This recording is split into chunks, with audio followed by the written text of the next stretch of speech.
வதக்கிக்கலாம். இது இந்த அளவுக்கு நல்லா வதக்கியாச்சுங்க. இதை ஸ்டவ் ஆஃப் பண்ணிவிட்டு சூடு ஆறட்டும். அப்புறம் மிக்சியில் போட்டு அரைச்சிக்கலாம்.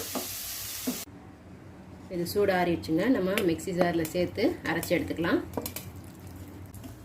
சோம்பு போட்டுட்ட பிறகு கொஞ்சம் கலரானதும் அரைச்சி வச்ச விழுது இதில் போட்டுக்கலாம். இப்போ அந்த மிக்சி ஜாரில் கொஞ்சம் தண்ணி சேர்த்து அதையும் கலந்து ஊற்றிக்கலாம்.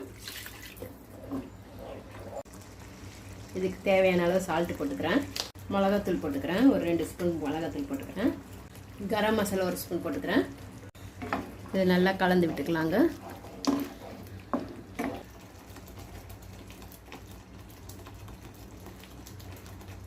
நம்மளுக்கு ரெடி ஆயிடுச்சு. நம்ம ஸ்டவ் ஆஃப் பண்ணுறதுக்கு முன்னாடி கொத்தமல்லி போட்டு இறக்கிக்கலாம். ஆஃப் பண்ணிக்கலாங்க. இப்போ அதில் பட்டர் போட்டுக்கலாம்.